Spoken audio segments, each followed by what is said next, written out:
Hi, I'm Marcel. I'm living in Russia, and I just wanted to give you an update about my driver's license. So today I'm pretty happy because I actually passed the practical and I officially got my driver's license. I just go pick it up tomorrow. It'll be ready then. And so I probably will add more to this video in terms of the finer details. But I was able to pass today. Second time I went. I failed the first time because I sped after not understanding what I was being asked a little bit. So the translation, of course, the test is done in Russian language, so you have to understand Russian language to some kind of level in order to pass. So the start of the test, basically, or the whole process of trying to get your driver's license in Russia. It's not an easy process for a foreigner, especially if you don't have any Russian language skills. You have to pick up language skills because you have to do a theory test in the Russian language. And, you can try and memorize all the questions and answers, but at the end of the day, it's definitely to your benefit to start learning the Russian language and understanding the words of what means what, because there's a lot of information you need to know. If accidents happen, then you can get in a lot of trouble if you don't know what to do in different scenarios. So I highly recommend you learn the language, and it's not wasted time to learn the laws of the road and all the language associated. It's going to build your confidence and give you a level of understanding how to survive in the Russian roads, because it's definitely different driving rules than they are in North America, and signs, whatnot. So I did the theory test. I failed it the first time, did it a second time, I passed. And I studied lots, and I spent lots of hours, and I did lots of learning the Russian language.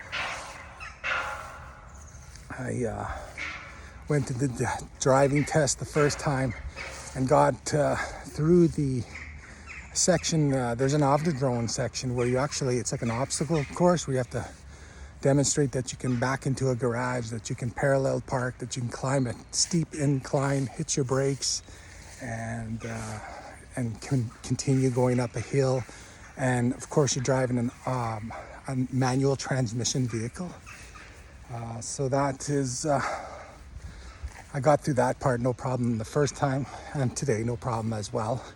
Actually, I did make a mistake today, but I'll explain that in a second. But my big mistake on the first test is there's lots of people driving around who are students, and they're driving real slow. So I was asked to pass one, and in doing that, it took me a while, and by the time I got to the place where I needed to pass them, I actually exceeded the speed limit by 5 kilometers and failed instantly. Today, I started my test, and I initially got a strike by not signaling properly, which was kind of a good thing because it forced me to really focus on everything I was doing and make sure that I understood and didn't make any more mistakes. So I went through the test. I did a 3-point turn, part of the test on the road, and you got to know where to do it. You got to do U-turns. You got to be able to know when to merge and how to signal lanes, make sure you don't exceed the speed limits. Do the off-the-drone, and came to the point where I had to do another U-turn, and he said, "That's good, you passed. It looks like I'm satisfied with your driving skills." He asked me how long I'd been driving. I said, "Of course, I'm 53. I've been driving since I'm 16. And that was basically a successful test, and I was able to understand almost all of his instructions. I struggled at the end when it was just like pull over and hit the parking brake because you're done, you passed. So I was a little bit, I made a mistake. I failed, I think. But turns out I passed. And then I was with somebody else. They had to take the test right after. And unfortunately, that person didn't make it like 300 meters, and they made a major mistake. I think they sped as well. It's easy to speed because, the speeds are 20 and 40 in the area. So it's easy to go over that speed limit if you're not paying attention. And it's not like in the West where you do a driving lessons maybe with a civilian who is accredited, and they pass or fail you from the Ministry of Transportation or whatever. Here it's done with a police officer. You're being video recorded. There's lots of documentation, the whole checklist of things that you have to be able to accomplish when you're doing the test. Yeah, so it's not easy. It definitely requires a lot of training. I enrolled in a school called Masterclass. I went in and thanked the instructor, and he was very helpful throughout the whole process. I don't think I would have passed I wouldn't have passed at all without having that and taking the process very seriously. It's not like you can just go there as a foreigner and, hand in your foreign license and you automatically get a Russian license. No, you have to learn the theory, you have to do the practical test, and get it done. And while it's difficult, it's beneficial because it builds on my Russian language.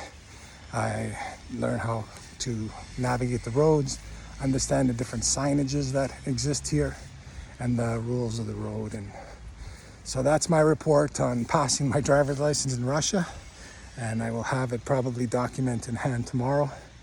That's a good thing to achieve, because now I don't have to travel back and forth to Canada or get it shipped here somehow and be worried about the legal concerns and insurances, whatnot. And I guess the next step I'm going to be doing is I'm going to be practicing language so that I can challenge my language test for my permanent residency. And I think I'm doing okay. I should be well on my way to being able to challenge that test and get it done. But I'm in university all the time to build my skills in Russian language. And maybe I'll throw out some videos soon on Russian language. But yeah, I'll try and make a little video with this. It makes sense, and I passed. I got a Russian driver's license.